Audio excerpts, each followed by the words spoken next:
Frontier Days is quite an historic event. It's been going for quite a number of years. Maybe you can tell us when it started and indeed why. All right. Well, in 1897, Cheyenne, Wyoming was actually looking for an opportunity to increase business in our community.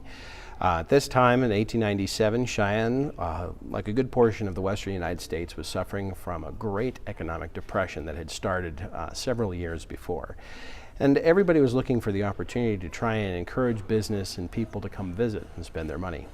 It just so happens that there was a railroad agent by the name of Frederick Ainger who was working with the Union Pacific in Denver, Colorado, who was trying to arrange for small community fairs to convince people to buy tickets to go out on a day excursion, to go to any type of celebration that would be interesting. As he was traveling along the railroad routes, he went to places like Loveland, Colorado, and got them to do a corn day, because that's what the community grew there. Then he also went to Greeley, Colorado, and convinced them to do a potato day. And as he was coming further and further north out of Colorado, he was looking for something up here in Cheyenne. And when he approached the city fathers, they really didn't have much in the way of agriculture around our community. Well, farming communities where you'd have a fair to celebrate anything that grows except for maybe grass. As a matter of fact, one of our famous people here in town said the only thing we raised here every once in a while was hell from time to time. So they really didn't have any ideas, and they were kind of stumped by the question. And disappointed, he decided he was going to head back to Denver. And while he was doing so, he noticed that there was a group of cowboys from the local ranch who were trying desperately to try and convince a very uncooperative horse onto a rail car. And he was so enthusiastic about this, and he had so much fun watching these men doing their jobs. He also took time to look around and see how many people were being attracted by this mayhem. And he thought, all of a sudden, this would be a great thing to try.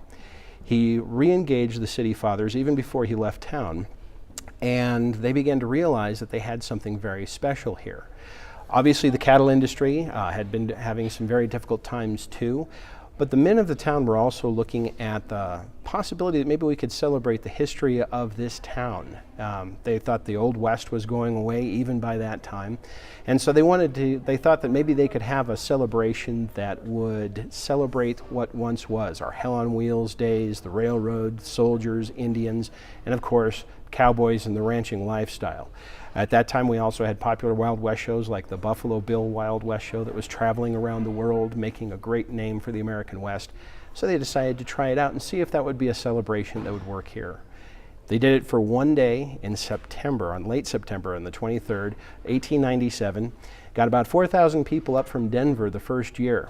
But the reception was so fantastic that Buffalo Bill Cody himself and his tour wanted to have a show in conjunction with Cheyenne Frontier Days in 1898. And because of his help, Cheyenne Frontier Days grew from 4,000 participants and visitors the first year to 20,000 the next. And beyond that, Cheyenne Frontier Days has been going strong for 122 years. And now you get something like 500,000 people over 10 days. It's 500,000 people over 10 days. It's pretty amazing.